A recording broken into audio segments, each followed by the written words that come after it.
Olá, sejam bem-vindos a mais um podcast do Que a Boca Conta. E hoje estamos aqui com Gustavo Geal, Isso. apicultor aqui em Ponta Grossa, e ele, como curiosidade, é o principal fornecedor da nossa casa de mel há anos já. Então, falamos com muita propriedade de que o mel dele realmente tem muita qualidade. E vinculando o que o mel tem junto com a odontologia integrada, a gente vai falar muito sobre as propriedades do mel. Como que ele pode fazer com que a nossa saúde se transforme sim em uma saúde completa. Como que o mel ele traz todos esses benefícios para a nossa saúde, como que a nossa língua pode degustar tantos sabores desse mel, e para isso a gente vai ter uma conversa com ele, que com certeza tem muito a nos contar. Então, Gustavo, eu quero que você comece contando um pouquinho da tua história. Eu sei que você não é apicultor só, tem outras atividades também. Isso. Então eu quero que você me fale um pouquinho como que foi essa transição, como que você teve esse insight de começar a produzir mel também. Tá certo. Então, grato, né, por estar aqui, pelo convite que você me fez, né? E vocês consomem, né, o mel que eu produzo já há algum tempo, né? O seu esposo sempre tá, todo mês praticamente, ele faz o pedido, né, para trazê-lo. Sim. Então, assim, eu tenho contato com a apicultura desde criança através do meu pai, né, que sempre trabalhou como hobby na chácara. E eu trabalhando junto com ele, né? Então a gente ia para a chácara, tinha os períodos que ele fazia a colheita do mel, a gente auxiliava ele e aprendia como que é o manejo, a lida, né? Mas isso sempre com hobby, como hobby, né? De prática dele. E eu sou engenheiro químico, né? Eu me formei na Universidade Federal do Paraná, já é uma segunda formação que eu tinha, eu trabalhei com tecnologia há algum tempo também, tenho uma formação nessa área. Depois eu fiz um mestrado em termodinâmica aplicada e surgiu um interesse, né? Quando eu voltei para Ponta Grossa, já em 2018, eu fiquei 17 anos morando fora. Surgiu assim um interesse de eu dar continuidade no trabalho que meu pai fazia com a apicultura na chácara, porque já estava mais idoso. É um trabalho assim que a gente vê o mel, né? Bonito assim, mas o trabalho que é feito para chegar no ponto de ter o mel envasado, ter o mel assim bonitinho no favo, é muito trabalho pesado, né? É um trabalho de campo, é um trabalho que exige uma condição física melhor, né? Um preparo físico, uma disposição para isso. Então ele estava já com mais idade, hoje ele tem 78 anos de idade, então ele estava meio deixando de lado essa atividade na chácara. E eu vinculei esse trabalho com a apicultura que ele fazia e fiz uma proposta, apresentei um projeto para fazer um doutorado na apicultura, porém o estudo do veneno da abelha. Olha. Que o veneno da abelha, ele apresenta, é o produto que a abelha produz que tem o maior valor agregado, né? De Que, nutrientes. não, em compostos farmacológicos, né? Aí já é Olha. uma outra linha, não é nutricional, mas sim de benefícios medicinais, né? Olha. Então, são compostos muito ricos, né? Que tem. Então, eu apresentei uma proposta no Departamento de Engenharia Química, foi aprovado para fazer, né? A, esse doutorado e eu concluí ele, defendi ele em 2024. Graças a Deus eu passei e eu dou continuidade nessa pesquisa, né? Mas quando eu iniciei esse trabalho com o doutorado, para trabalhar com apicultura lá na chácara do meu pai, naturalmente eu tive a condição de produzir os produtos mais comuns, né? Que é o mel. Meu pai sempre falava que o mel é o subproduto da abelha, né? E naquela época vocês produziam para consumo próprio. Meu pai produzia assim porque ele gostava. E a gente consumia em casa, né? E o excedente que ele produzia, ele vendia, né? A granel, vendia em baldes, assim. E ele é uma das pessoas que auxiliou a construção da Associação dos Apicultores aqui dos Campos Gerais. Olha. Hoje é a Associação dos Apicultores e Meliponicultores, né? E aí eu montei essa empresa, produzindo esses produtos, o mel, o própolis, o pólen, né? Que são os produtos mais comuns. E trabalhando também com o desenvolvimento da pesquisa do veneno da abelha, que é a apitoxina, né, o nome do veneno. A apitoxina. É. E o que a apitoxina ela traz desse benefício medicinal? Eu não tinha nem ideia e isso é uma novidade muito interessante para mim. Olha, ela tem compostos que são frações de proteínas que a gente conhece como peptídeos, né? Sim. E esses peptídeos têm uma gama que tem ação biológica e eles têm quatro propriedades principais, né? Que é a ação antimicrobiana, anti-inflamatória, antioxidante e anticancerígena, principalmente, né?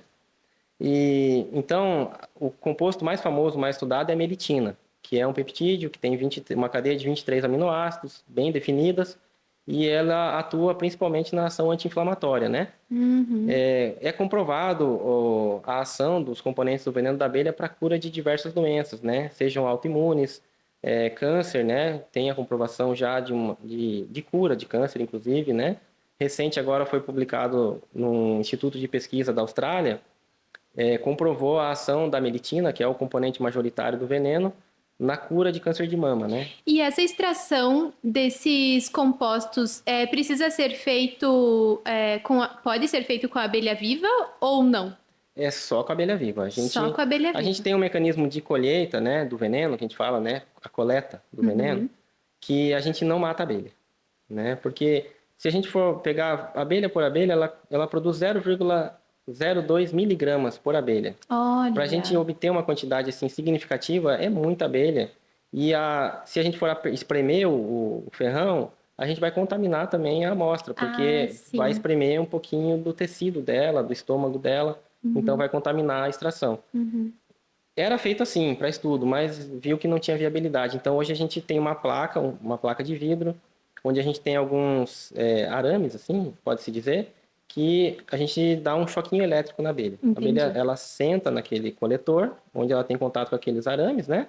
Que são dispostos assim por cima daquela placa de vidro.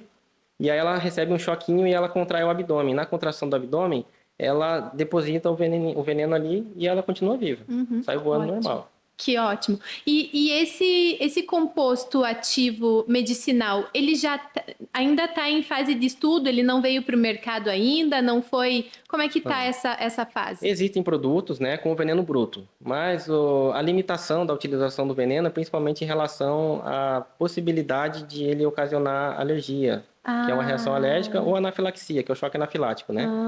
Que ah, tem a possibilidade de levar as pessoas a óbito, né? Acontece isso. uhum. Pessoas que têm uma sensibilidade muito acentuada, às vezes uma ferroada é sujeita a pessoa a ter um problema seríssimo, né, de até ir a óbito. Então ainda estão ajustando doses e vendo para qual efeito realmente isso vai ser mais benéfico. Existem pomadas, existem produtos que as pessoas fazem, principalmente tópicos, né, para agir na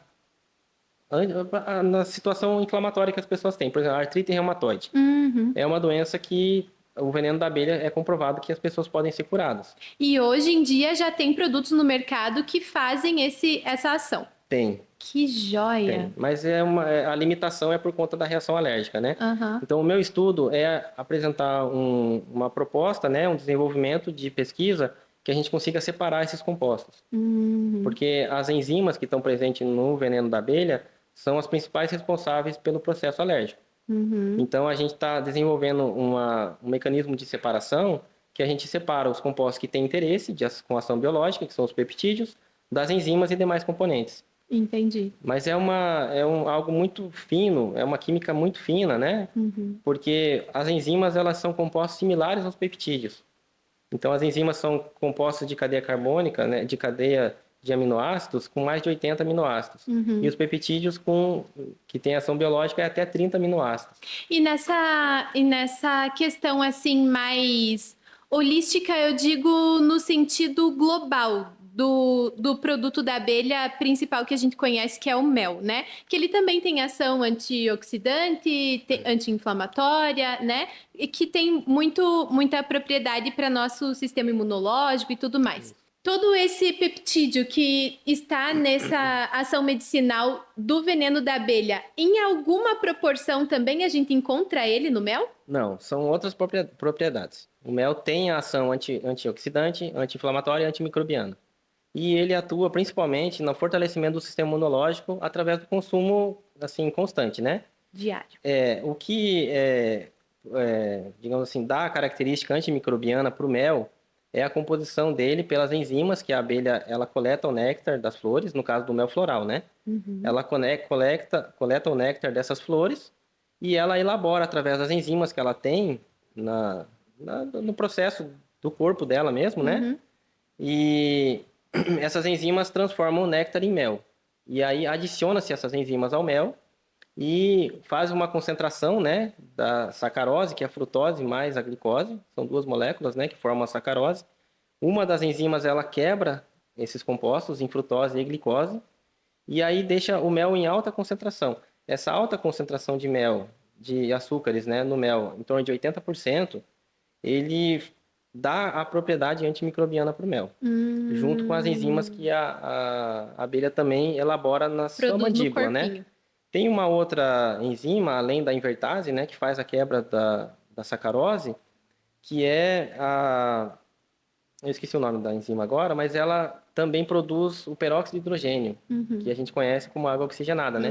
Numa concentração muito limitada, que não vai influenciar ali a composição do mel, mas que também dá a característica antimicrobiana para o mel. Olha só. Quando você fala de todas essas propriedades do mel, e quando você fala também sobre o mel ser floral, Isso. existem outros tipos de mel extraídos de outros tipos de plantas. Sim. E aí eu gostaria de saber o seguinte: se esses outros tipos de mel também trazem diferentes tipos de nutrientes para o nosso corpo. Sim. E aí, qual é a diferença de um, do outro? Diferença, inclusive, do gosto. Porque quando conectamos um pouco o mel e a odontologia, a gente fala muito de papilas gustativas, né? Isso. E muitas pessoas deixam de experimentar o mel justamente por ter provado uma vez um tipo e não ter gostado. Então, vamos falar um pouquinho também sobre essa peculiaridade do gosto do mel, tá? Eu trouxe aqui alguns exemplos, né, para mostrar a respeito desse assunto. O mel, ele depende da matéria-prima, a qualidade do mel, o tipo do mel depende da matéria-prima que a abelha utiliza, né? Então, dependendo do tipo da florada, a gente tem uma característica do mel. O mel silvestre, no caso desse, especificamente falando do mel, é um mel multifloral, né? Então, a gente denomina ele de silvestre, porque tem diversas flores que florescem, né? Plantas que florescem no mesmo tempo, na mesma época, as abelhas coletam de diversas plantas e produzem o mel que dá a característica de mel silvestre. E tem localidades que têm uma floração mais abundante de determinado tipo de flor. E as abelhas têm uma preferência por aquela florada. Então, por exemplo, mel da flor da laranjeira, né? O mel da flor da laranjeira, ele é produzido hoje por apicultura migratória. Então, quando tem-se a florada da laranja, os laranjais, né? Os grandes pomares que existem, os apicultores, eles levam uma quantidade de abelha até aquele pomar. Quando flora a planta, as abelhas produzem o mel. Quando está concluindo a florada, tem que tirar todas aquelas abelhas, porque depois o pessoal passa os venenos, aquela coisa toda, né? Então, é um mel que, assim, é sujeito, o mel da laranjeira, a ainda ter alguma residual de veneno da florada anterior, né? Da produção anterior ainda. Porque a nova florada não tem, só da anterior. E o mel da laranjeira tem uma característica é um mel mais caro que tem por conta desse processo, né, da apicultura migratória. Aqui no Brasil, né, financeiramente é o mais caro que as pessoas comercializam. E eu não trouxe ele aqui hoje porque eu tô sem, né, esse mel nesse momento. Mas eu também tenho dele. E Eu acho muito legal isso, sabe? Porque eu gosto dessa questão de temporal, assim. E tem épocas que tem um tipo de mel, épocas que tem outro tipo de mel, porque a cultura Ayurveda fala muito sobre isso, né? Que a gente precisa comer o que é da época. Então não adianta a gente querer o mel de laranjeira na época que ele não tem, porque nem o nosso corpo precisa daquilo, na verdade, né? E aí tem outros tipos de mel, né? Por exemplo, tem aqui esse mel, o mel silvestre, né? Que eu produzo aqui na região de Itaiacoca. Ele tem uma predominância de florada, que eu conheço as plantas que tem lá, né? Mas ele tem também outras flores que floram ao mesmo tempo. Por exemplo, aqui tem muita florada do alecrim do campo, que é o vassourão, que a gente conhece aqui na nossa região, né? Ele é um mel muito suave, ele tem uma cor característica, né? É uma cor assim dourada, né? Tem um outro mel, e esse aqui é mais difícil de a gente encontrar a florada dele, até para a gente comprar em qualquer outro lugar, que é o mel da flor do aça-peixe, né? Ele é um mel bem mais clarinho. Ele é um mel que ele tem uma acidez um pouco mais acentuada, né, naturalmente, porque a matéria-prima que as abelhas utilizam dá um produto um pouquinho mais acidificado, né, no sabor. Ele é um mel mais suave que aquele Do silvestre. do anterior que eu mostrei, né? Ele tem um gostinho mais leve. Ele é um gosto mais leve que aquele anterior, né? E o silvestre é o mais comum. O silvestre é o mais comum, mas o silvestre ele é infinito, né? A variedade dele. Ele pode ser clarinho, como pode ser bem escuro. Depende. Depende da época do ano, da região, do clima, né? As flores que estão disponíveis para as abelhas coletarem, Ele é né? mais O néctar. genérico. É. Resumindo, é essa palavra, né? Uhum. Aí a palavra silvestre se enquadra nisso, né? Uhum. E eu trouxe também, aí o mel que não é floral, né? Que é o mel da seiva da abracatinga, né? Existe um processo de produção que envolve um outro agente também, né? Um outro inseto que participa da produção desse mel. Hoje ele é um mel assim reconhecido, né? Por pesquisas, o mel mais qualidade que a abelha com ferrão produz. Que ele tem mais flavonoides, tem mais compostos antioxidantes, tem mais compostos antimicrobianos, tem mais minerais, né? Ele é muito E rico. esse é produzido o ano inteiro? Não, esse aqui ele é produzido numa época do ano, geralmente de setembro a novembro, apenas em uma região do mundo, né? Que é aqui na região do Paraná, Santa Catarina e Rio Grande do Sul. No centro-sul do Paraná, na região central de Santa Catarina e no norte e centro do Rio Grande do Sul. Antes de começar o nosso podcast, a gente estava conversando ali um pouquinho justamente sobre. Eu achei tão rico o que você me contou sobre esse mel que eu gostaria que você contasse também o processo do bichinho que só tem nessa região. Conta pra gente. Na região do Segundo Planalto aqui no Paraná, que engloba ali a cidade de Guarapuava, Pinhão, General Carneiro, Bituruna, União da Vitória, Santa Catarina, Porto União, o Birici, né, que é, digamos assim, o centro de produção desse mel, que é a região serrana de Santa Catarina ali também. Então, existe um agente, um besourinho chamado Cuchunila, que é só naquela região. Aqui nós temos, nesse Planalto, a Bracatinga. Tem, né, uma floresta de Bracatinga, né? Mas a gente não tem esse agente, que é a Cuchunila, que é um besourinho que a cada 2 anos ela tem um ciclo reprodutivo, que ninguém sabe por quê, que é a cada 2 anos. Ainda não se tem assim uma explicação disso, mas tem essa característica. Ela se reproduz e no processo de reprodução dela, os novos indivíduos, né, que nascem, Os bilhões, né, filhos. se alimentam da seiva da abracatinga. Então eles se acoplam no caule da árvore e eles chupam, né, a seiva e aquele processo de digestão, eles eliminam um filamento, que, como se fosse um fio branco, parece um cabelo que fica colado no caule da árvore. Quando a gente olha esse período, parece que as árvores de Bracatinga estão cheias de cabelo, um cabelinho branco, que é um filamento adocicado. Aquilo atrai as abelhas que tem ali na produção, e as abelhas coletam esse material, né, que é o resultado da digestão da cochonila, que ela se alimentou da seiva da Bracatinga, e elas produzem o mel através dessa matéria-prima. Então não é o mel floral. Ele tem bem menos concentração de açúcares, né, de frutose e glicose, porque não é do néctar. Então ele é um mel assim de consumo mais indicado para pessoas que têm algum problema de glicemia, algumas coisas nesse sentido. E ele tem muito mais compostos antioxidantes, que são os flavonoides, que são os ácidos fenólicos, Ou né? seja, nutricionalmente ele é o mais É o rico mais de todos. de todos.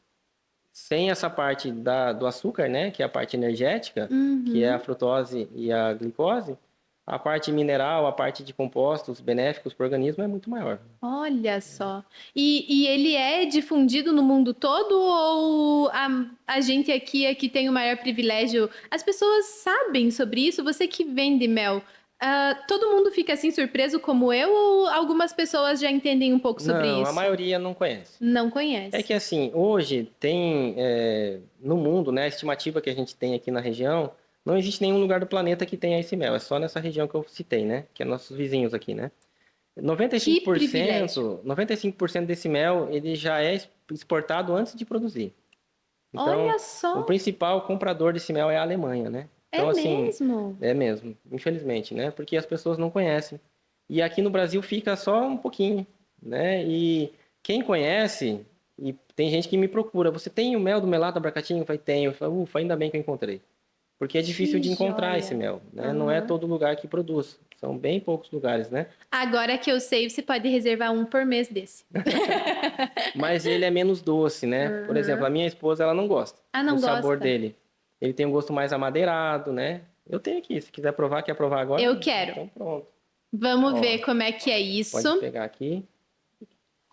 Eu vou deixar aqui, você pode pegar mais também, né? Se você Ótimo. quiser. Teremos mais provas. Isso. O melhor podcast até hoje é esse.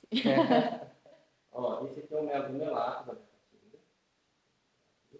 Ele é um mel mais denso, mais encorpado, mas ao mesmo tempo ele é menos doce, Muito né? Ele bom. tem um gosto amadeirado, ele é um gosto suave, né? Não é enjoativo, né? Nossa, Eu muito bom. particularmente, eu gosto muito de comer ele, né? Então, assim, eu tenho ele na mesa de casa, eu gosto de, Uhum. coloco ali um pão, uma torradinha com uma manteiga, né? E coloco ele e como ele de café da manhã, assim, para Todo mim, dia. quase todo dia eu faço isso. É, né? É muito E bom. aí eu queria saber, porque recentemente, inclusive, eu até comprei um mel cru, porque todo mundo Ah, diz sim. sobre mel cru, e mel cru tá na moda, e mel cru até paga mais caro. E o que que é a diferença de mel cru para mel convencional? O que que Isso. acontece? O mel cru é o mel que a gente extrai aqui desse favo, por exemplo, né? Quando a gente produz, eu estava te explicando, né? A gente tira essa capa de cima, que chama-se opérculo, né? Então, o Uhum. mel no favo, ele tem essa proteção aqui, né? Então, a gente tem que tirar isso daqui com uma ferramenta adequada, um garfo desoperculador ou uma faca, né? Hoje em dia tem mecanismos mais automatizados, inclusive, para fazer essa extração, né? Uhum. E o mel cru é esse mel que a gente tira daqui, faz a centrifugação dele, peneira e invasa. Esse é o mel Uhum. cru, que não passa por nenhum processo de invase, que é a pasteurização, né, que é feita. Então, para a gente encontrar o mel cru mesmo, tem que ser com um produtor. Porque se a gente vai pegar de uma empresa, um entreposto, ou pessoas que compram mel de outras pessoas, não sabe a procedência. Uhum. Então, se a pessoa está comprando um mel que não sabe a procedência, pode ser um mel que ele não foi colhido no tempo certo, às vezes foi colhido verde.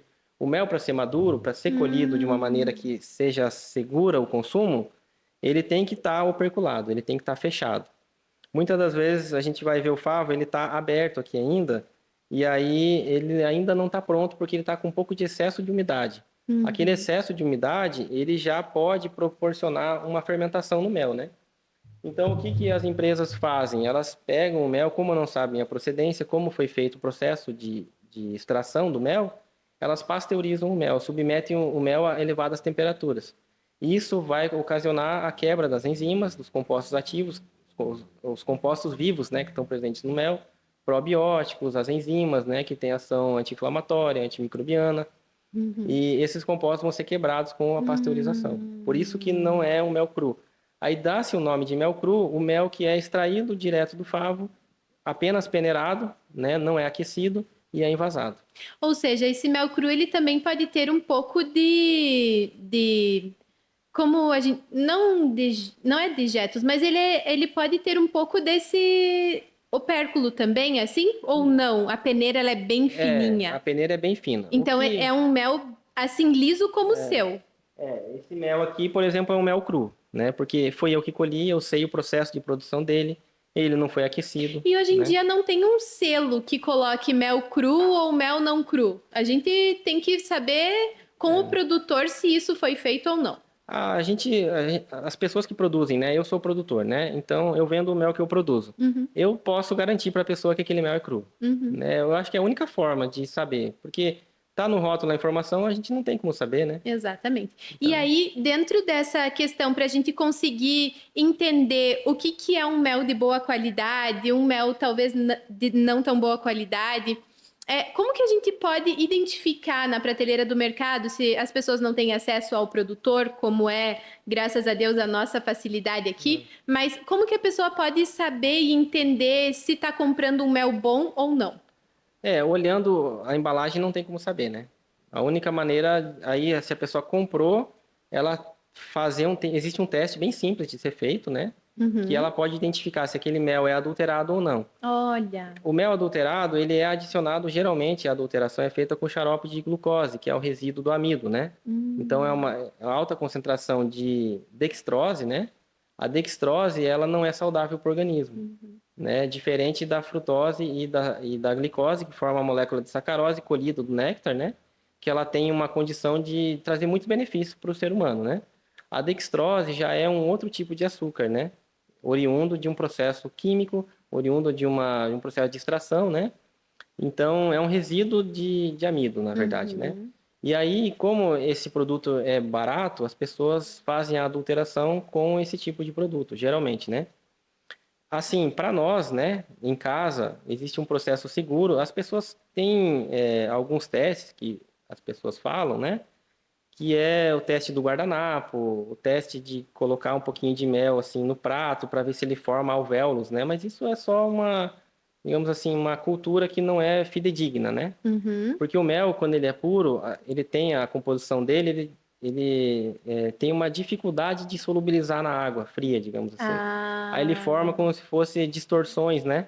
Aí as pessoas associam que está formando imagens de alvéolo, aquela coisa toda. Que é o teste entendi. do guardanapo, né? E esse é um teste para se o mel tem dificuldade de dissolver na água, Ele ele é tem a bom. tendência de ser um mel natural, Tem a mas não tendência. garante. Não Ah, tem como a gente fazer isso e confirmar que é puro ou não, né? Eu posso fazer o teste para você ver com aqui? certeza, vamos Tá. fazer. Eu trouxe um mel aqui que o meu pai comprou, né? Ele já tá meio velho esse rótulo aqui. Meu pai comprou na Serra do Mar. E eu vou Ah, falar o nome aqui, né? Não tem marca, mas tá escrito aqui, ó, mel de origem de Guaraqueçaba, né? Aqui aham, tá escrito 100% natural. Tem um selo aqui, inclusive, CIF, né? uhum. E ele tá aqui, ó, né? É um mel que é vendido ali E nas geralmente barracas. quando a gente pega essas barraquinhas de praia, a gente tem certeza que é só produto natural mesmo, né? Aí meu pai A gente comprou tá. na subida da Serra do Mar, né? Aham. E aí ele trouxe pra mim, né? Aí a hora que, por exemplo, assim, isso, eu que conheço um pouco mel, na hora que eu olho, eu já sei que não é um mel puro, né? Só de olhar. Mas isso é porque a gente já tem um olhar Mais de técnico. de Uhum. estar trabalhando com o produto, né? Então eu vou pegar aqui uma colherinha que tá aqui. Eu vou pegar uma quantidade desse mel aqui. Eu vou fazer a comparação, tá? Só abrir ele aqui.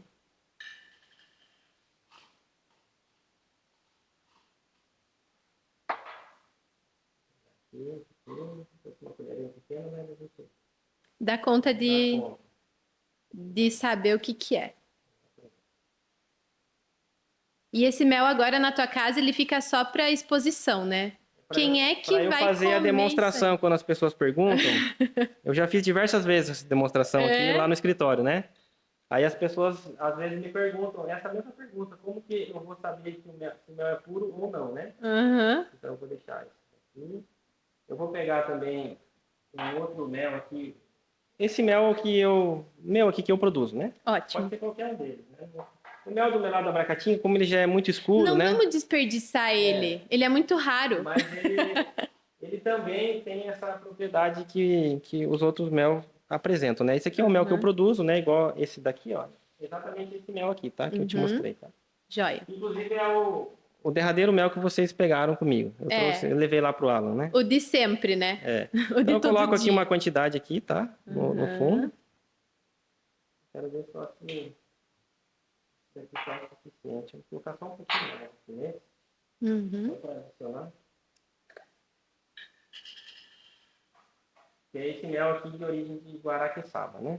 Então, Nada contra Guaraqueçaba, lá é lindo, porém não, fizeram um mel antigamente que não era muito fidedigno. Mas serviu pra gente alertar todo mundo aí como é que a gente sabe se é bom ou não é, né? então Antes de tá. comer o pote inteiro. Isso. Esse aqui é o mel que eu produzo, né? Que é puro. Eu vou Sim. colocar um pouquinho de água aqui só, tá? Só um tantinho aqui. Uhum. E vou fazer ele solubilizar na água, tá? E aqui Certo. o mel também de Guaraqueçaba, eu vou adicionar um pouquinho de água aqui. Só para facilitar o teste de visualização, tá? Tá. Para vocês verem como é. Deixa eu fechar aqui.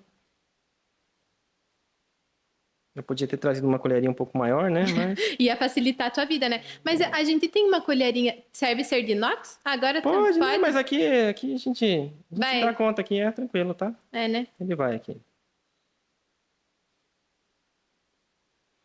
O nosso Opa, graças. Dani Bananinha aqui. Ajudando nos bastidores. Então tá, vou pegar aqui uma coisa de nós. Eu vou Aham. pegar mais um tantinho aqui desse mel de Guaraqueçaba, então, que era Isso. pouquinho, né, que eu tinha perto. Facilitar a vida. Aí eu vou dissolver ele em água, né? Uhum. Então, como a água ela tá fria, naturalmente a água fria ela demora um pouquinho mais para dissolver, né? Mas para Uhum. fazer o teste pode ser qualquer temperatura, tá? Tá. Então, pronto, aqui já é o suficiente. Aqui já está solubilizado um pouquinho, né? Dá para ver que solubilizou um pouquinho na água. Certo. E o mel puro também, né? Eu vou só dar uma misturadinha aqui a mais. Dá para ver que ele já solubilizou um pouquinho também, tá? Dissolveu um pouquinho. Isso. Aí a gente pode pegar um produto que a gente encontra na farmácia, qualquer farmácia tem, que ele é usado como antisséptico, né? Que é a tintura de iodo a 2%, né? Que a gente faz parte da nossa época mais antiga, né? O mertiolate, né? O mertiolate tinha composição de iodo, que tinha aquela coloração bem forte, né? Manchava a pele. Isso, aqui, ó, tintura de iodo a 2%, né? Depois que a gente solubilizou o mel, né? Essas duas amostras, a gente pinga aqui 2 ou 3 gotinhas aqui, não tem problema, dentro, ó. 1, 2, 3, vou colocar 4 aqui, ó. Para parecer bem. Isso. Esse aqui no mel de guaraqueçaba, e esse aqui no mel puro, tá? Também a mesma coisa. 1, 2, 3, 4, 5. Vou colocar até um pouco mais. Eu tenho aqui mais 5 gotas, mais ou menos, em cada um. O mel de guaraqueçaba, quando a gente misturou, ele vai mudar a coloração, ele vai ficar preto. Tá vendo aqui? Já dá pra ver que ele ficou preto, né? Mudou completamente a cor. Já essa reação, né, que faz com que o iodo reaja, o iodo só vai reagir se tiver o mel adulterado, se tiver a dextrose dentro. Se tiver o mel puro, que é esse que eu produzo aqui, a gente pode mexer, pode colocar o iodo. Pode colocar o pote Pode inteiro. colocar o pote inteiro, ele vai ficar um pouquinho mais amarelado, mas ele não vai mudar a coloração. Então, ó, a diferença do mel adulterado e do mel puro.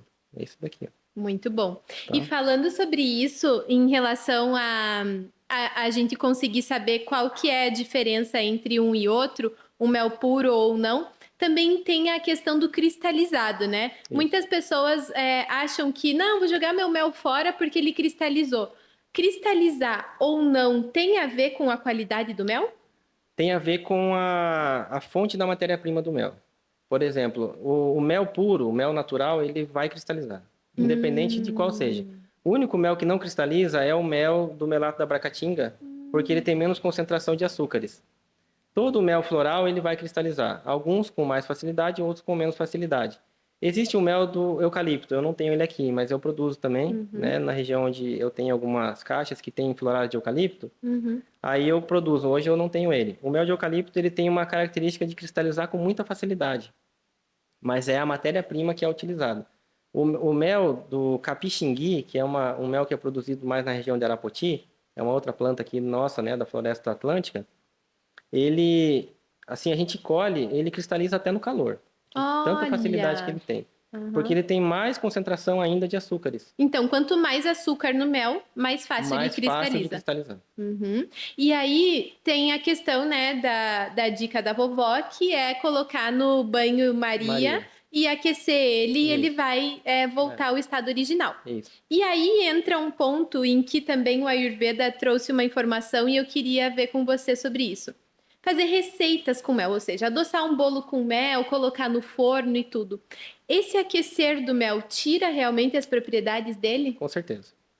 Porque as propriedades do mel, né, os compostos que dão as características benéficas que o mel proporciona, eles são compostos que se degradam, se desnaturam com a temperatura. Então a gente colocar o mel e assar o bolo, alguma coisa, ele vai virar só o açúcar. Vai virar só o açúcar. A parte viva, né, que proporciona os benefícios não vai ter. A nutrição não vai ter. E daí, nessa questão também, quando a gente for fazer esse processo do banho-maria com o mel, a gente precisa ter uma atenção também nessa temperatura? Com certeza. Que dica você daria? Se puder controlar a temperatura até 42 graus. Porque é a temperatura de segurança das propriedades, né, dos compostos. Se passar de 45, 47, 50 graus acima, aí já também vai ter uma degradação dos compostos. Olha só. Né? Então, tomar cuidado com isso também. E aí é o que a gente estava falando, né, da pasteurização anterior do mel cru, é o que isso proporciona ao mel, né? Então, a gente tem um mel que é cru. Se a gente submete ele a uma temperatura elevada, que é o caso da pasteurização, ele vai perder as propriedades. Já deixa de ser cru, né? Pode ser que não perca 100%, mas alguma coisa ele vai perder. Por isso, do benefício do mel cru, então, que vem todo mundo falando, porque aí a gente tem quase que 100% das propriedades nutricionais que o mel Isso, proporciona, isso. a gente consegue no mel cru. Exatamente. Uhum. Tem um teste que determina a qualidade do mel, né, que a gente faz, que são uma gama, né, de índices, né, que a gente faz, assim, né, de fatores que classificam a qualidade do mel. Existe uma propriedade do mel chamada hidroximetilfurfural, né, que a gente chama de HMF na química, né? E quando a gente aquece o mel, ele sofre uma reação de decomposição de algumas moléculas e esse HMF ele dá um Sobe. pico. Então, no mel que foi aquecido, a gente consegue identificar qual é a taxa de aquecimento dele, inclusive. Porque aí permanece essa substância no mel depois que ele foi aquecido. Exatamente. Uhum. O mel, naturalmente, ele tem essa propriedade, né, que é um processo de oxidação, né? Com o aquecimento, ele intensifica essa condição do mel, né? Uhum. E aí, por exemplo, inclusive é uma questão que eu vou fazer amanhã com a minha avó, porque o mel ele sempre está relacionado com receitas da vovó, receitas, né? Então tudo isso tem a ver. Aí a minha avó amanhã eu vou fazer com ela um preparado lá com algumas ervas, Uhum, coração de bananeira e tudo sim. mais, e é um xarope que é para imunidade de criança ou de adulto também. Mas o principal agente é o mel, né? O principal composto para conseguir pegar uma colherada, assim, né? Sim. E aí, o que que é a minha dúvida? Se a gente deixar na geladeira, tem problema? Não, Geladeira não. não. Geladeira não. O mel puro, assim, se a gente deixar na geladeira, ele vai tender com o tempo a cristalizar. Uhum. Mas não tem problema nenhum a gente guardar na geladeira. E aí tira, quem sabe, no momento ali que precise, tira da geladeira, deixa na temperatura ambiente, ele vai descristalizar, vai conseguir Na temperatura ambiente, talvez ele não, se ele cristalizou, ele não vai descristalizar, né? Mas completamente ele é não. muito difícil deixar por um tempo na geladeira ele cristalizar, assim, de forma súbita, Rápida. assim, né? Ele demora, tem um processo de cristalização, né? Que a gente fala da sementinha, daí aquela sementinha vai aumentando, vai cristalizando devagarzinho, né? E Hum. não tem problema nenhum deixar na geladeira. O que acontece, a temperatura, né? Ela influencia na viscosidade do mel. Hum. Então, quanto mais frio, o mel vai ficar mais denso, Uhum. né? E quanto mais Pega quente, de ele mais fluido. colherada, sim, mas Isso. não puxa o fio, né? Ah, Exatamente. Mas assim, não tem problema. Pode deixar na geladeira dias que não vai cristalizar. Isso é um ótimo. processo muito prolongado, sabe? Uhum. E aí, outra pergunta que eu tenho é em relação ao armazenamento. Minha avó mandou eu levar lá o vidro de palmito, porque tem que ser em vidro o armazenamento do produto que ela vai fazer Isso, comigo. isso. Mas existe diferença entre o vidro, o plástico? Quando a gente compra uma embalagem em plástico, a gente tem um produto de menos qualidade? Sim, tem. Isso acontece, né? Eu, por formação, eu sou engenheiro químico, né? Então eu tenho um cuidado com isso, né? Eu até falei com o Alan, né? Que no início, quando eu estava fazendo a empresa, eu só tinha embalagens de vidro, porque Uhum. eu tinha comigo essa cultura. O vidro é o único material seguro, inerte, que a gente sabe que não vai ter nenhum tipo de interação com o produto, né? Uhum. Até um exemplo mais famoso que a gente tem é a Coca-Cola, né? A Coca-Cola de vidro é a melhor Verdade. Coca-Cola que tem, porque ela não Uhum. interage com aquele produto que está ali dentro. Uhum. E o oposto, né? Coca-Cola é o oposto do mel, né? Em relação a benefício, né? O vidro Sim. foi só um exemplo, né? Aham. Mas o mel tem essa característica porque ele é altamente oxidativo. Se a gente pegar um pedaço de ferro cru, né? Sem estar pintado, sem estar isolado, e colocar uma colherinha de mel ali, uma quantidade de mel em cima, em pouco tempo aquele ferro vai estar bem enferrujado. Porque o mel Olha. ele tem uma capacidade extremamente oxidativa, né? Os compostos dele oxidam com muita facilidade. Uhum. Então, ele tem a interação com a parede do recipiente onde ele está armazenado, né? Uhum. A maior segurança é o vidro, sem dúvida nenhuma. É o que vai é, manter as propriedades naturais do mel. O Uhum. cheiro, o sabor, né? A embalagem de plástico, a gente não sabe como é transportada, se passou por processo de aquecimento, se não passou. O mel ele vai ter interação com a embalagem de plástico. Hoje é liberado pela Anvisa.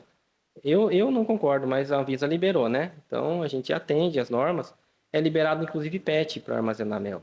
PET é a embalagem de Olha. polietileno, que ela tem a liberação de dioxinas, né, com aquecimento. todo um cuidado que se tem, né, nessas garrafinhas de água para não beber a garrafinha que fica dentro do carro. Por quê? Porque aquela garrafinha aquece e libera substâncias tóxicas, né? Que são, inclusive, substâncias residuais, né? Que elas permanecem no organismo. O organismo tem dificuldade de liberar se consumidas, né? E assim é com o mel. O mel é extremamente oxidativo, muito mais do que a água, né?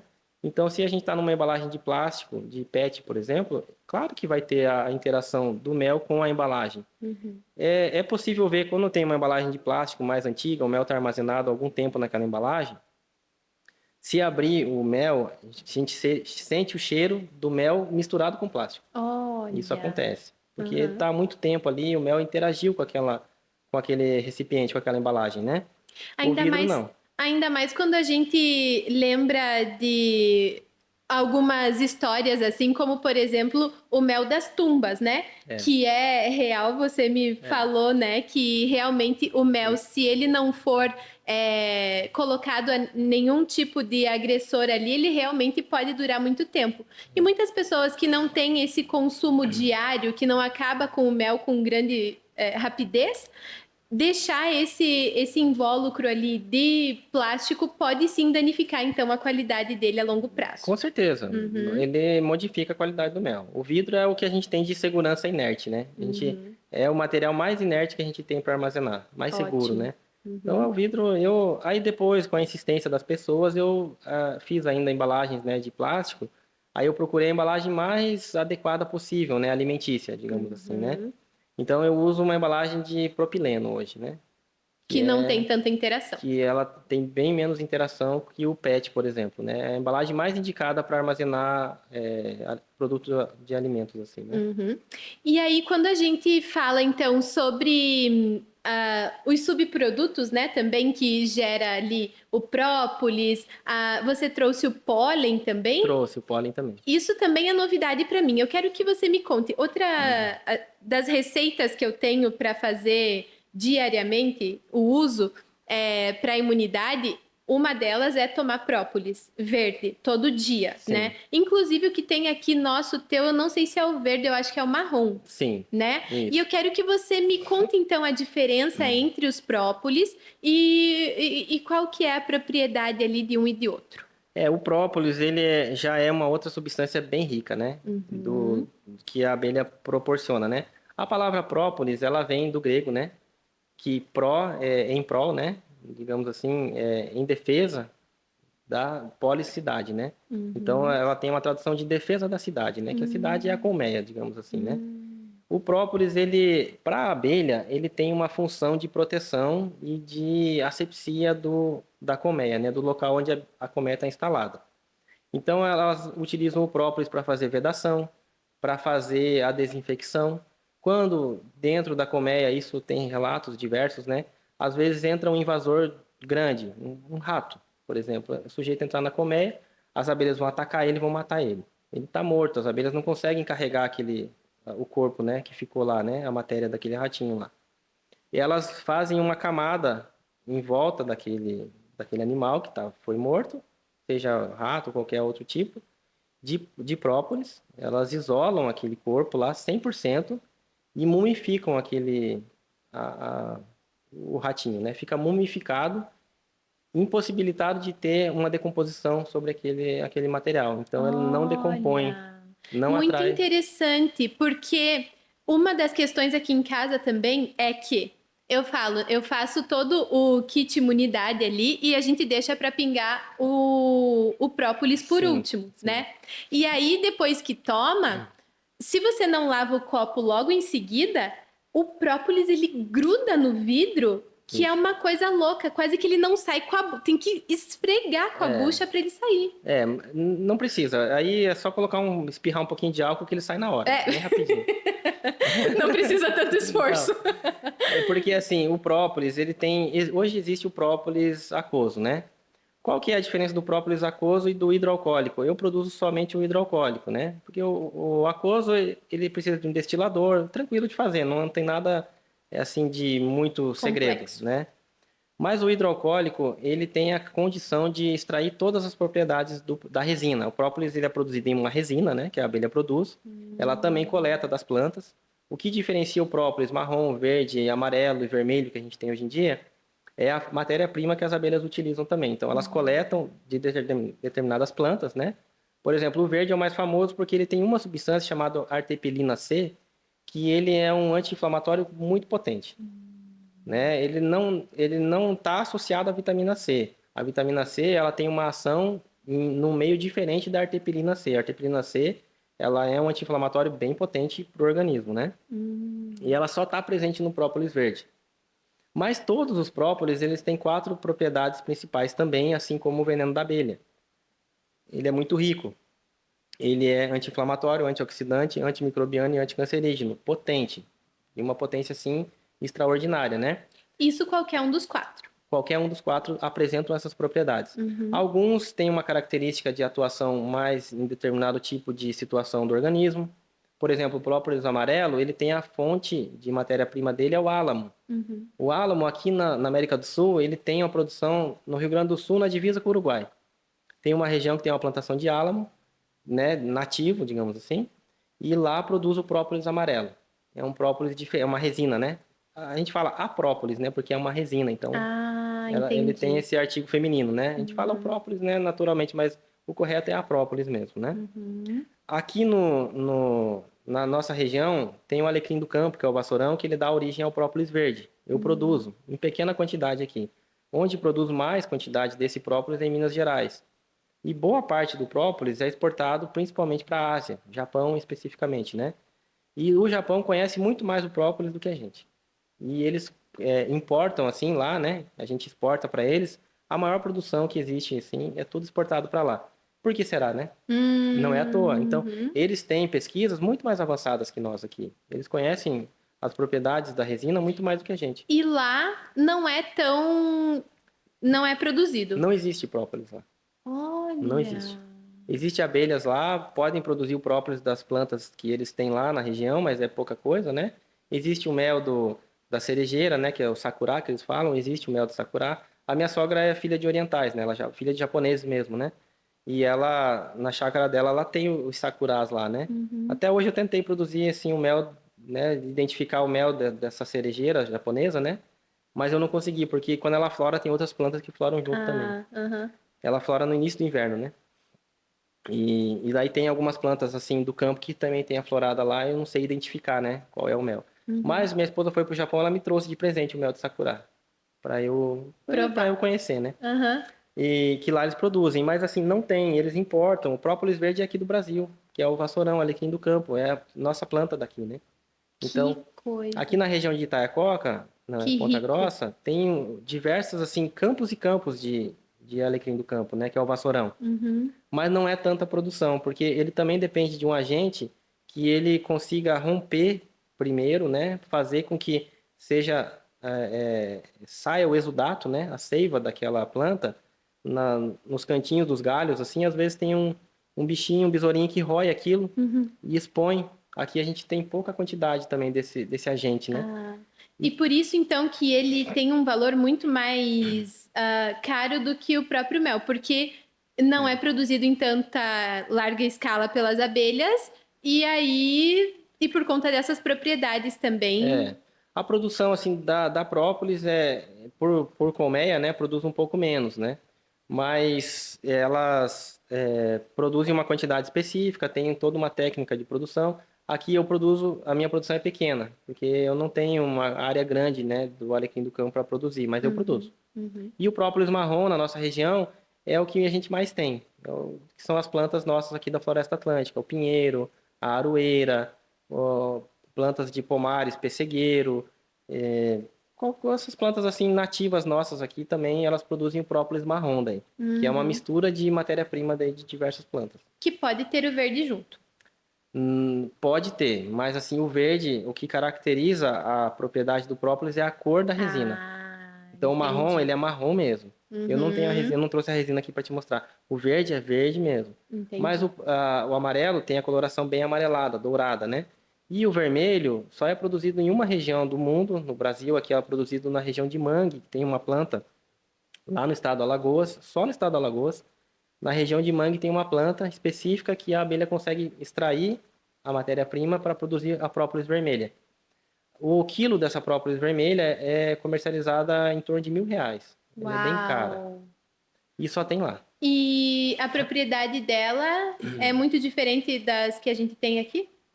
Olha, saiu recente um artigo falando de 4 propriedades principais da própolis vermelha. Eu não estou lembrado quais são as 4. Uhum, Mas ela tem uma atuação assim em 4 características principais de fortalecimento do organismo no ser humano. uhum, Isso foi um estudo comprovado, empírico, né, também, uhum. mas as pessoas comprovaram isso de alguma maneira. Eu não li esse artigo, mas eu sei que saiu não é bem um artigo científico, né? É uma revista dos produtores que produziram isso, né? Uhum. E teve um reconhecimento. E a própolis verde, ela é produzida mais no estado de Minas Gerais e ela tem essa substância específica que é a artepilina, né? Uhum. C, que é mais famosa, né? Por isso que as pessoas procuram mais a própolis verde por conta disso. Anti-inflamatório. Uhum. Eu tenho aqui, né? Eu trouxe os 3 tipos que eu tenho, né? Que é a própolis a verde, a amarela e a marrom, né? A marrom Uhum. e a verde eu produzo aqui na região e a amarela na região do Rio Grande do Sul, tá? Ótimo. E uma coisa interessante, aqui a gente está falando também da parte de dentista, né? Uhum. Meu pai e minha mãe são dentistas, É sabe? É, mesmo? Não sabia. pois é. Não falei isso para vocês, né? Não, não tinha contado essa parte. E o meu pai, ele sempre falava do própolis atuando junto com a parte de odontologia, sabe? Olha, aí vem a informação riquíssima desse podcast. Pois é. Aí eu trouxe aqui para você, eu não tinha te falado, a gente não se falou, né? A respeito Aham. desse assunto. Não. Tem esse livro aqui, ó, Abelhas e Saúde, né? Que é o Uhum. tema Da inclusive, do que a nossa. gente está falando, né? Exato.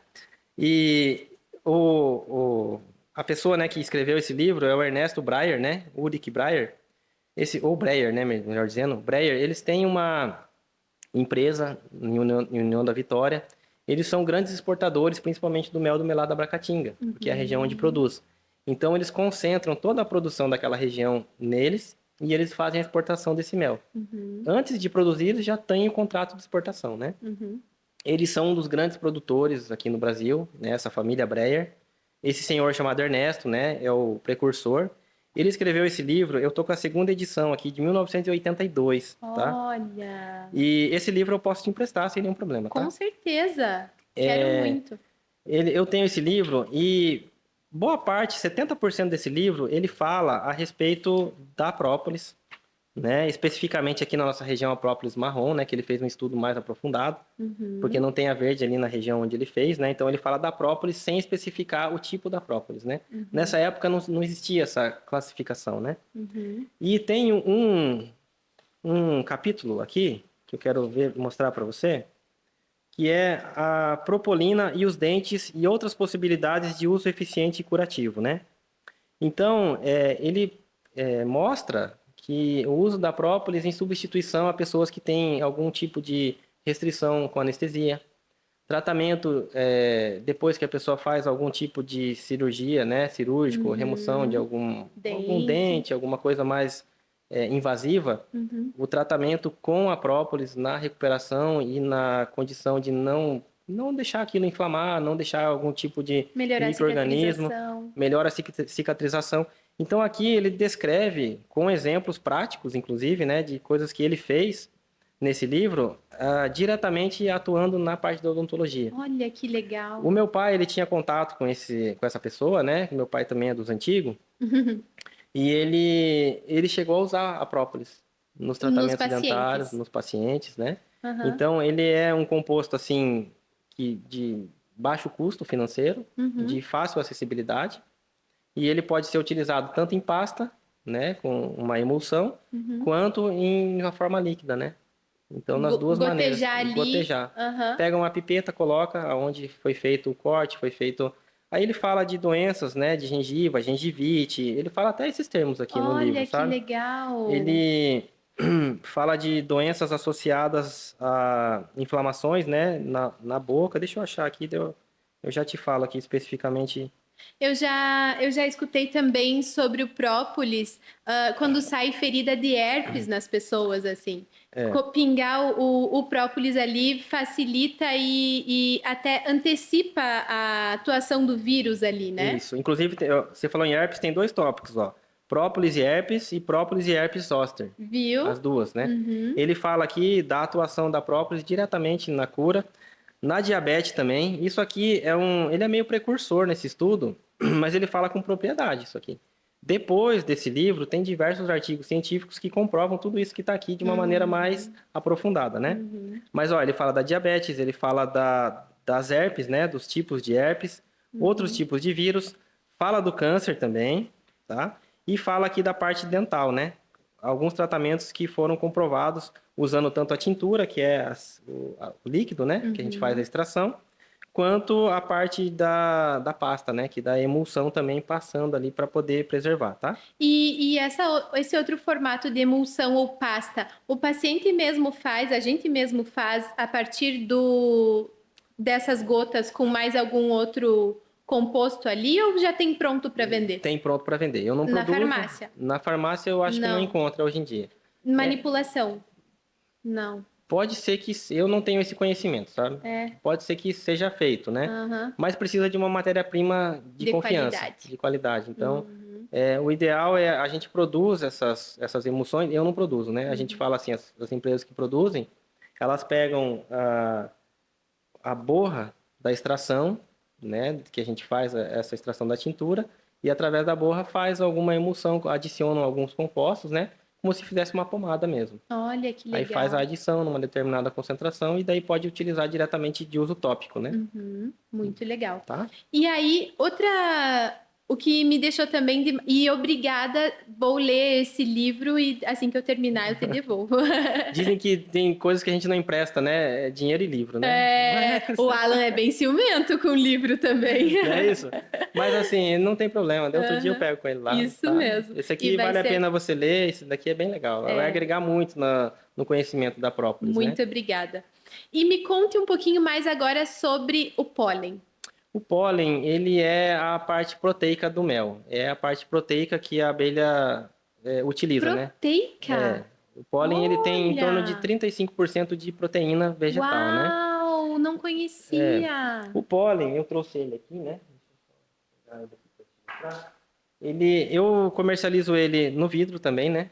Porque quando a gente faz a coleta dele, ele tem uma quantidade de umidade que se a gente armazenar ele com aquela umidade, ele desenvolve fungo, né? Mofa. Então a gente tem que desidratar ele. Desidrata ele numa desidratação de bandeja com ar frio, né?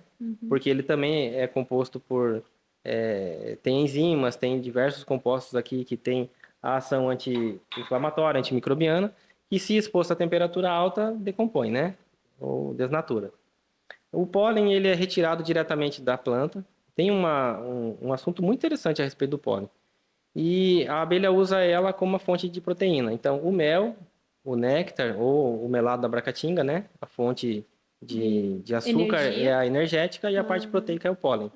O pólen é extraído também das flores, né? Não sei se você já viu as abelhas, elas têm como se fosse um ganchinho na patinha traseira dela, que a gente chama de corbícula. Essa corbícula, elas vão armazenando tanto a resina, quando elas fazem a coleta da própolis, quanto o pólen. Elas armazenam nessa corbícula e voam. Então, às vezes, a abelha tem uma bolinha amarela na patinha, aquilo ali é o pólen. Olha. Que é exatamente, cada bolinha dessa daqui é uma bolinha que a abelha carregou, que ela compactou no corpo dela e ela levou para a colmeia para fazer a produção. No mel existe uma composição de pólen. A geleia real é produzida a partir do pólen. Então elas fazem uma elevada concentração usando o pólen, mas elas secretam da sua glândula. Para ela secretar a geleia real, ela tem que se alimentar do pólen, que é a parte proteica. Então, na geleia real também tem uma quantidade de proteína ali considerável. A geleia real é Não. praticamente proteína pura. Olha. Aí entra um outro aspecto também. A geleia real eu não produzo, né? Tem um mecanismo para produzir. No momento eu não produzo a geleia real. Dá pra gente falar um pouquinho mais também dela, né? Senão, falar do pólen, senão a gente... É grande, né? Assim, a gama, né? É fácil de dispersar, né? Então, o pólen, tem um estudo feito por um cientista francês, eu não estou bem lembrado o nome dele agora. O Ernesto Breyer, ele fala dele ali nesse livro, inclusive. Ele estava estudando tipos de bactérias e vírus que se desenvolvem no corpo de insetos. E quando ele chegou para ver a abelha não tinha nenhum tipo de bactéria e vírus. Todos os outros tinham. Qualquer mosca, pernilongo, todos os insetos que ele estudou tinham algum tipo de bactéria ou vírus que se desenvolvia no corpo daquele inseto. Quando ele chegou na abelha, não tinha nada. Ele não encontrou bactéria e nem vírus.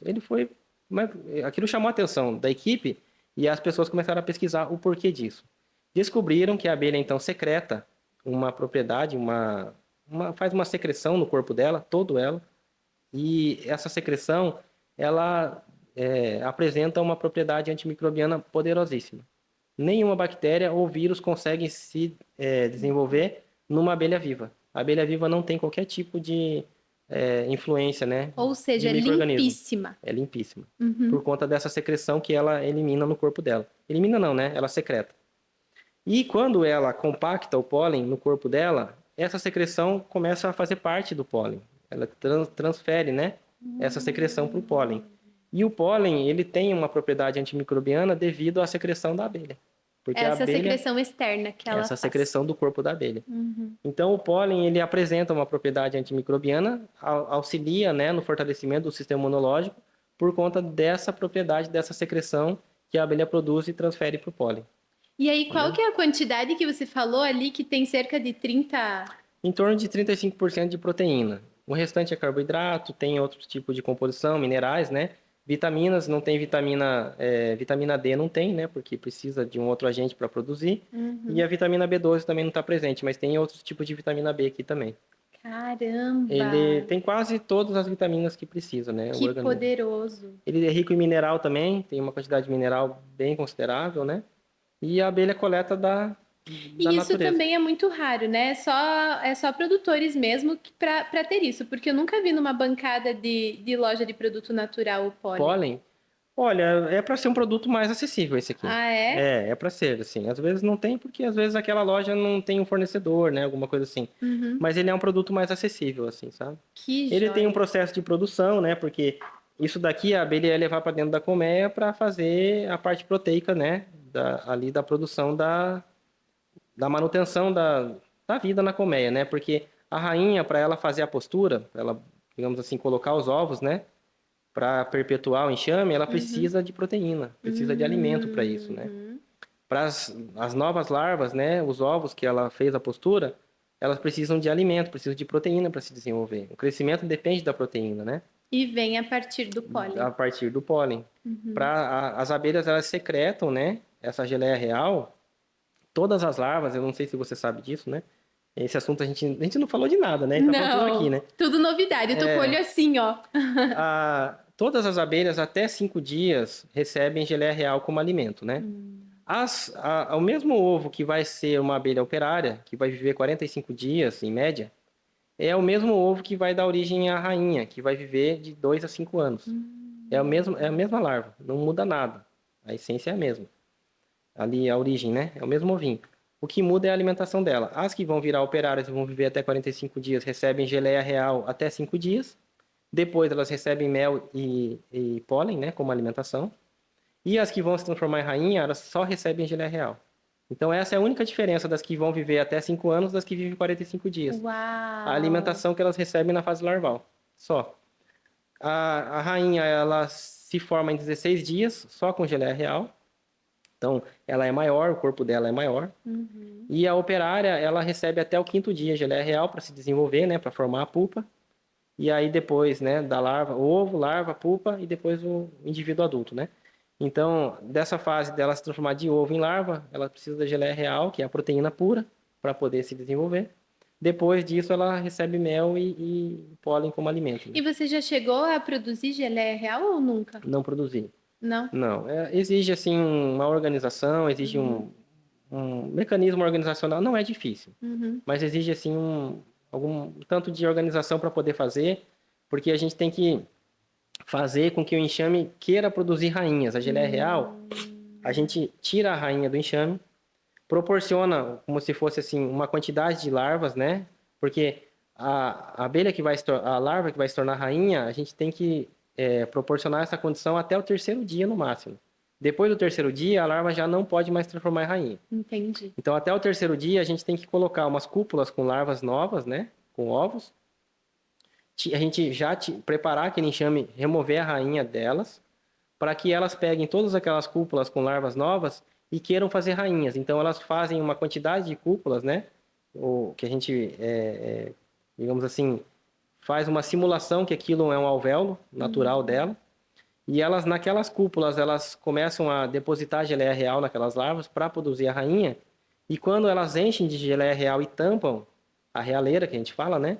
A gente pega, retira aquilo, devolve a rainha para a colmeia, que a gente tinha retirado.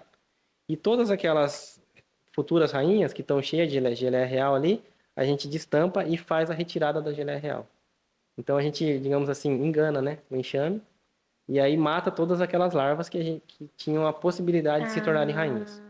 Entendi. E a gente faz a coleta no tempo certo, no dia certo, porque senão a larva vai se alimentar, né? Então a gente tem que retirar, assim que é tampado a realeira, que elas fazem, né, fecham, né, a realeira, a gente tem que ir lá, aí corta a tampinha e faz a retirada da geleia real. Hoje em dia tem até mecanizado isso hoje em dia também. Eles fazem as realeiras bem certinho no espaçamento, tem um robozinho que vem com uma pazinha, coloca certinho na tampa ali, e aí faz a retirada. Mas primeiro a gente tem que tirar com uma pinça as larvas de dentro, né? Então aquelas larvas que estão com a realeira cheia de geleia real, a gente vai com a pinça, tira elas e depois faz a retirada de geleia real que está dentro da realeira. Então assim, uma realeira produz assim pouquíssimas, coisa de 1/4 de grama, assim. Imagina! Aí a quantidade que tem que ter. Por isso que 1 grama de geleia real é caríssimo. E a gente fazendo, né? Eu não produzo, né? Mas eu sei como é o método de produção. Inclusive a preparação para fazer tudo isso. Depois de coletado, tem que ser congelado. Porque se ela ficar na geladeira, ela assim, fermenta quase instantaneamente. Se ficar na mesa, assim, na temperatura ambiente, como é proteína pura, ela tem uma capacidade de reação com o meio muito forte, né? Qualquer micro-organismo, ele faz a fermentação daquilo ali, da geleia real. Muito bom. E finalizamos o nosso podcast hoje com esse incrível conhecimento sobre tudo do mel. Você que achava que simplesmente íamos falar sobre mel, ficou surpreendido, assim como eu, com essa vasta carreira de tudo que a gente pode absorver dessas queridas abelhas que estão aí em abundância aqui na nossa região. Então, eu espero que vocês tenham gostado desse podcast. Gustavo, muito obrigada por todo o conhecimento adquirido aqui hoje. Se as pessoas quiserem te encontrar, comprar mel de você, conte pra gente onde elas te encontram. Olha, eu tenho uma página no Instagram, tenho um site bem simples, né? Que eu ainda preciso melhorar, mas tem meu contato lá, né? Meu nome é Gustavo Geal, né? Gealh. E assim, é só escrever essa palavra lá que vai aparecer o meu site lá, porque é o único que tem, né? E a gente falou aqui algumas coisas, eu sou grato, né, pelo convite de você ter me convidado para estar aqui. E nem falamos a respeito de abelha sem ferrão, que aí já é um outro nicho, né, bem amplo também. A gente resumiu muitas coisas, dá para ter falado muito mais, né? Tem muito mais a ser dito. Né? Muito mais conhecimento que ainda talvez então a gente marque um próximo encontro para trazer todos esses conhecimentos aqui para o nosso público, né? Então eu te agradeço por ter todo esse tempo aqui conosco, trazer todas essas amostras aqui para a gente conhecer o seu produto e espero que vocês tenham gostado. Muito obrigada pela companhia de vocês até aqui e fiquem ligados para os nossos próximos encontros. Até mais!